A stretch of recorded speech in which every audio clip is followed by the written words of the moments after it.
Laughing ಬುದ್ಧನ ಪ್ರತಿಮೆಯ ಅರ್ಥ.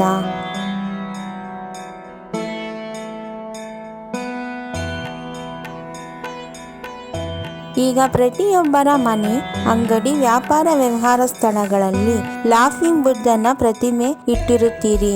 ಆದರೆ ನೀವಿಟ್ಟಿರುವಂತಹ ಲಾಫಿಂಗ್ ಬುದ್ಧನ ಪ್ರತಿಮೆ ನಿಮಗೆ ಯಾವ ಫಲ ನೀಡುತ್ತವೆ ಎಂದು ಇಲ್ಲಿ ತಿಳಿಸಲಾಗಿದೆ.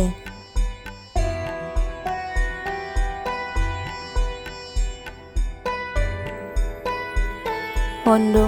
ನಗುತ್ತಿರುವ ಲಾಫಿಂಗ್ ಬುದ್ಧನ ವಿಗ್ರಹವು ಮಂಗಳಕರವೆಂದು ನಂಬಲಾಗುತ್ತದೆ. 2.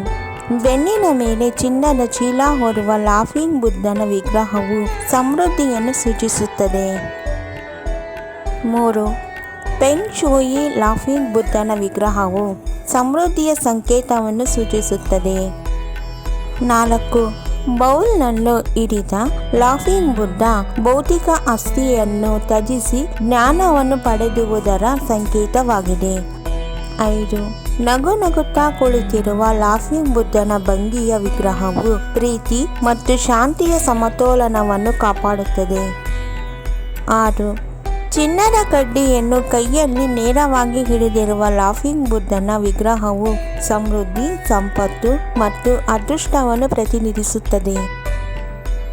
7. ಮಕ್ಕಳೊಂದಿಗೆ ಇರುವಂತಹ ಲಾಫಿಂಗ್ ಬುದ್ಧನ ವಿಗ್ರಹವು ಅದೃಷ್ಟವನ್ನು ಪ್ರತಿನಿಧಿಸುತ್ತದೆ ಹಾಗೂ ಧನಾತ್ಮಕ ಶಕ್ತಿಯನ್ನು ಸಹ ಒದಗಿಸುತ್ತದೆ. 8.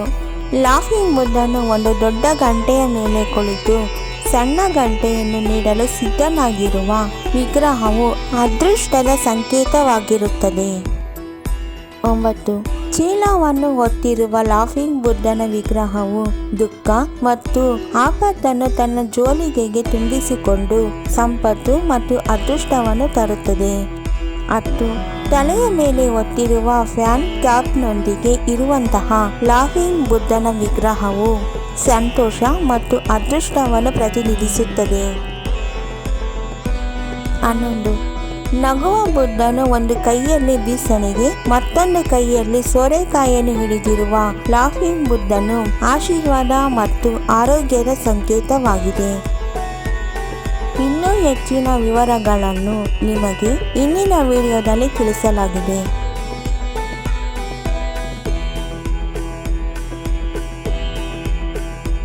ನಮ್ಮ ವಿಡಿಯೋ ನೋಡಿದ್ದಕ್ಕಾಗಿ ತುಂಬ ಧನ್ಯವಾದಗಳು ಸ್ನೇಹಿತರೆ. ನೀವಿನ್ನೂ ನಮ್ಮ ಚಾನೆಲನ್ನು ಸಬ್ಸ್ಕ್ರೈಬ್ ಮಾಡಿಲ್ಲವಾದರೆ ದಯವಿಟ್ಟು ಈಗಲೇ ನಮ್ಮ ಎಗ್ನೆಸ್ ಯೂಸ್ಫುಲ್ ಮಾಹಿತಿ ಚಾನೆಲನ್ನು ಸಬ್ಸ್ಕ್ರೈಬ್ ಮಾಡಿ, ಬೆಲ್ ಐಕಾನ್ ಮೇಲೆ ಕ್ಲಿಕ್ ಮಾಡಿ, ನಿಮ್ಮ ಸ್ನೇಹಿತರಿಗೆ ಶೇರ್ ಮಾಡಿ. ಎಲ್ಲರಿಗೂ ಈ ಮಾಹಿತಿ ತಲುಪಲಿ. ಮುಂದಿನ ವಿಡಿಯೋದಲ್ಲಿ ಸಿಗೋಣ.